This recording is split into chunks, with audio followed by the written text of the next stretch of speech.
හරි පුතේ අපි දැන් පටන් ගන්න ඕනි වාහනේ පැදගෙන යන්නනේ පාරේ. පාරේ පැදගෙන යනකොට ගියර් වැඩි කරන්න ඕනි. ඒ අවස්ථාවේදී ගියර් මාරු කරන්න ඕනි. මේ ගියර් මාරු කරන අවස්ථාව ටික මම දැන් කියලා දෙන්නම්.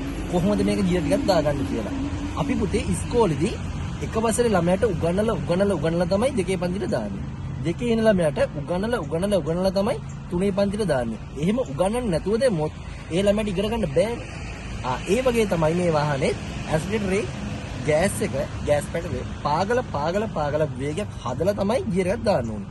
හැබැයි මතකද ඉස්කෝලේදී උගන්වලා විභාගේ තියෙන වෙලාවට මිස්ලා උගන්වන්නේ නැහැ. නෑනේ. ඒ වෙලාවට ඔයාලා උගන්වපු මතයෙන් තමයි විභාගෙ දීලා පාස් වෙන්නේ. මේකෙදි පුතේ ඇක්සිලරේටරය ගෑස් එක පාගල හදන වේගයේ ගෑස් අතෑරලා ක්ලච් එක පාගල තමයි ගියර් එකක් දාගන්න ඕනේ. ඉස්කෝලේ වගේම තමයි මේක මම අර උදාහරණයක් ගත්තේ ඔයගලන්ට ඕක තේරුම් ගන්න. තේරුණාද? හරි. ඊට පස්සේ එකෙන් දෙකට දැම්මා, දෙකෙන් තුනට දැම්මා. එහෙම යනකොට අපිට යන්න බෑ කියමු වාහනේ. අත් දන්නේ නැහැ. නැත්තම් ලොකු කන්දක්. ඉස්සර තැහෙන තදබදයක්. ඔය වගේ වෙලාවට තුන්වෙනි ගියර් එක යන්න බැරි වෙනවා. තුන්වෙනි ගියර් එක යන්න බැරි නම් ගියර් එක අඩු කරන්න වෙනවා. ඉස්කෝලේදී පුතේ ඉගෙන ගන්න බැරි ළමයා හිතමු. තුනේ පන්තිනෝ ඉගෙන ගන්න බැරි ළමෙක්. එහෙනම් ඉස්කෝලේදී ඉස්සර කරා ඒ ළමයව පේල් කරනවා දෙකේ පන්තියට. ඒ වගේ තමයි මෙන්න මේක හොඳට මතක තියාගන්න. ගියර් එකේ යන්න බැරි නම් ඒ අදාළ ගියර් එකේ අපි පහේ යනවා කියලා හිතමුකෝ. පහේ යන්න බැරි නම් දාන්නේ 4ට. 4 යන්න බැරි නම් දාන්නේ 3ට.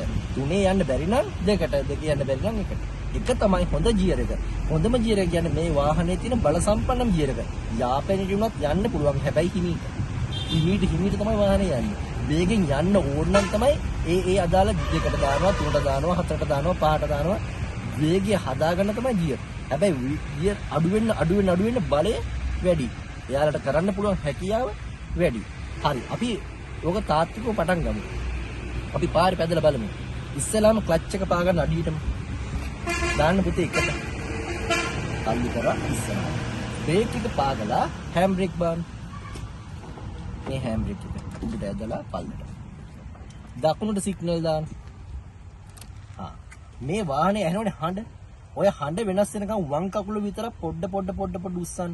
වම් කකුල විතර චුට්ට උස්සන්න. ආයති පුතේ. දැන් අපි හෑන්ඩ් සිග්නල් දාන්න ඕනේ. පාරේ කණ්ණාඩි වම් දකුණට කණ්ණාඩි බලලා වාහනේ නැත්තම් ඉතින් මේක හෑන්ඩ් සිග්නල් දාන්න. ආයත ගන්න. දැන් පුතා අපි යමු ඉස්සරහට. යන්න නම් දැන් හෑන්ඩ් සිග්නල් දැම්මනේ. බ්‍රේක් එක අතාරින්න ඕනේ. කණ්ණාඩි බලලා බ්‍රේක් අතාරින්න. බ්‍රේක් එක පිටින් අතාරින්න. හරි. දැන් වම් කකුලේ දැන් ක්ලච් බැලන්ස් එකකින් තියෙන්නේ. චුට්ට වාහනේ ක්ලච් එක. හරි. ඔන්නෝයි වෙලාවේදී පාරට ගන්න ඕනි පුතේ. අර පැත්තට පොඩ්ඩක් කන්න කපන්න. මේ වෙලාවේ පාරට ගන්න ඕනි අර ඉඩම අනුන්ගේ ඉඩමක් හොරාට අල්ලනවා වගේ චුට්ට වැට ගහනවා වගේ ඉඩම නේද? අර එහෙම හොර මිනිස්සු ඉන්නවනේ සමාජයේ. අර පොඩ්ඩ අනුන්ගේ ඉඩමක් හොරෙන් අල්ලනවා වගේ. පාරට පොඩ්ඩ ගන්න ඕනි. බ්‍රේක් එක හරි. කකුල දැසි ගන්න. දැන් සිග්නල් ඔෆ් කරන්න. දැන් පුතේ බ්‍රේක් හදන්න ඕනේ මේ ගෑස් එක පාගලා. වාහනේ ඉස්සරහිට තියෙනවා. ඉස්සරහිට තියෙන නිසා දෙකට දාන්න පුළුවන්. ඔන්න ඉස්කෝලේදී පුතේ දැන් අර උගන්නලා නේද විභාගේ තියෙන වෙලාවට උගන්නන්නේ නැහනේ මිස්ලා. ඒ වගේ තමයි දැන් මේකෙදි ඉස්සරහා ඉඳ තියෙන නිසා බ්‍රේක් හදලා ගෑස් එක පාගලා. ඔව් කරන්න. ගෑස් එක පාගලා බ්‍රේක් හදලා ගෑස් අතහැරලා පාගන ක්ලච් එක. ඔන්න දැන් දාන්න බ්‍රේක් එක බබට තල්ලු කරලා පල්ලට. දැන් ක්ලච් එක දාන්න. හොඳයි මේමයි. දැන් මෙහාට ගන්න ඕන. දැන් කිලින් කරන් පුතා. ආයි මේ පැත්තට පොඩ්ඩක්. ආයි. දැන් ඉස්සරහිට තියෙනවා. අහවව වේගය හදන්න. තව හදන්න. ඉස්සරහ කෙලින් පාර. උඩ වදිකේ පණින්න ඉන්නවා. කකුල ගන්න බ්‍රේක් එකක් කරන්න. දැන් පුතේ පාගලා නවත්තන්න ඕන. ක්ලච් එකත් පාගලා ගන්න බ්‍රේක් කරන්න. වැඩි දුනා. මොකක්ද ඒ උනේ? ක්ලච් එක හැගුනේ නෑ දෙද්දි. ටග්ගල මගේ පුතා නියුට්‍රල් කරන්න. ක්ලච් හොඳට පාගන්න. හරි. දැන් මේ වාහනේ නියුට්‍රල් ටග්ගල ස්ටාර්ට් කරන්න. ටග්ගල ස්ටෑන්ඩ් මගේ පුතා. දැන් බ්‍රේක් එක අරින්න. යා. ක්ලච් එක චුට්ටට පුස්සන්න. ඒකනේ හිතන්න බෑ. නැවතුමාට කියලා පුරු වෙන්න එපා, කන අඩු වෙන්න එපා. වාහන කරගෙන යන්න. හොඳයි. මං කියා දෙන්නම්. හරි. දැන් ගෑස් එක ආයි පාගන්න. තව වැඩි කරන්න මගේ පුතා. තව වැඩි කරන්න මේක හදන්න. දැන් ගෑස් එක ඇතල්ලා ආයි පාගන්න ක්ලච් එක. දාන්න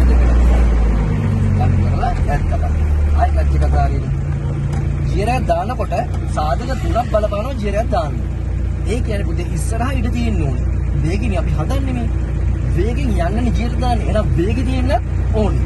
තව දෙයක්. සුක්කාම කෙලින් තියෙන්නත් ඕනේ. නැත්නම් කැලේට කපාන ගියර් දාලා, කැලේකට කපාන ගියර් දාලා හරියන්නේ නෑනේ නේද? ඒ සාධක දෙකම දැන් බලපාලා තුනම බලපාලා තියෙනවා. ඒ කියන්නේ ඉස්සරහා ඉඳ තියෙනවා. ඔන්න එහෙනම් ගෑස් එක පාගන්න.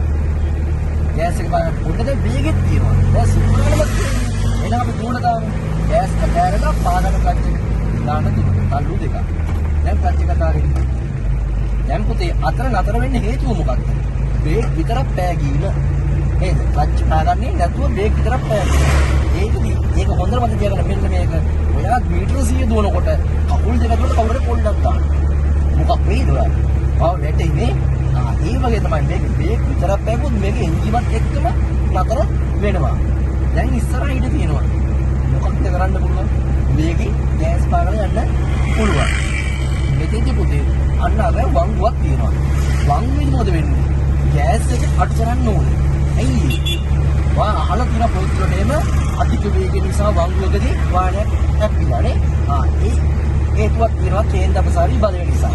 ගෑස් එක තාරින් වගේ පුතා. දැන් පොඩ වංගුව අරගෙන ගන්න ඕනේ නියමයි.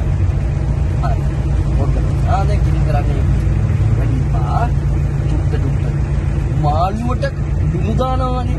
ලුණු පොල් කට්ටම ගහලා ගෙදර තියෙන පොල් කට්ටම ගන්න නෑනේ මාළුවට නේද? චුට්ටක් දාලා බලන්න. මේකෙදිත් එහෙම තමයි. චුට්ටක් සුක්කාරම කබල බලනවා. හරි. අපි ඉස්සරහ නවත්තමු පුතේ. නවත්තන නම් ඉස්සලාම කරන්න ඕනේ වමට සිග්නල් දාන්න. වම් පැත්තට සිග්නල්. දැන් තුනෙන් දෙකට දාගන්න. මෙන්න පණිනවා කවුල දෙකේ. ඒ ක්ලච් එක පාගලා තුනෙන් දෙකට දාගන්න. අදින් බලන්න. දැන් ක්ලච් එක දාරින්න.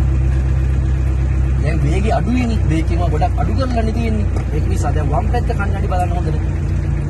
අපාරේ ක්ලච් එක අඩියුම් බාගලා තියෙන නිසා අයින් රේට් ගන්න. ඒ ක්ලච් එකේ වේගෙන් ගන්න. ක්ලච් එකේ වේගෙන්ම ගන්න. අන්න ඕන. දැන් කිලින් කරන්නේ. දැන් පුතේ කොහොමද? දැන් පුතාගේ වාහනේ සුක්කල්ම කැඩෙන්නේ කොහාටද? පාර පැත්තට. දාන්න එකට. දැන් ওই පාර පැත්තට කප්පය යන තියෙන නිසාම චුට්ටක් නම් ඉස්සරහට බලන්න කොහාට යයිද කියලා බලන්න.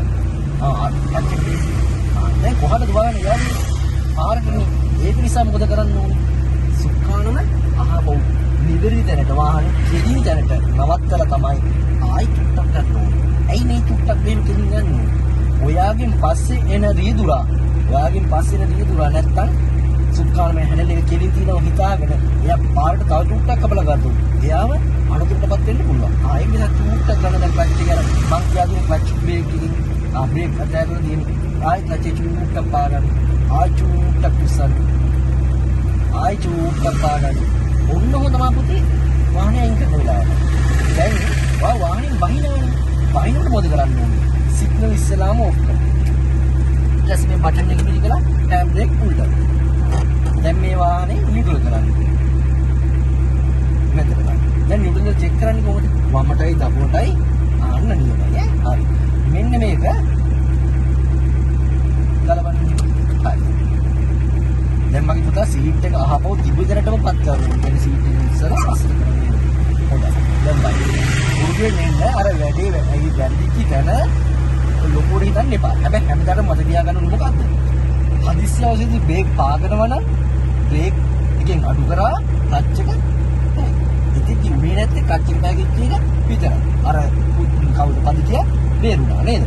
ඊට පස්සේ ආයෙ පටන් ගන්න ඕන කරලා දැන්. තුනේ ආවත් පහේ ආවත් කීර දාන්න වෙන්නේ. ටෙස්ට් එකට දාලා තමයි ගමන ආරම්භය ලබා ගන්න. ගමන ආරම්භය ලබා ගන්නකොට මොකද කරන්න ඕනේ? ක්ලච් බැලන්ස් අනිවාර්යයි. හරි. පුරුදු වෙන්න ඊළඟ එන්නේ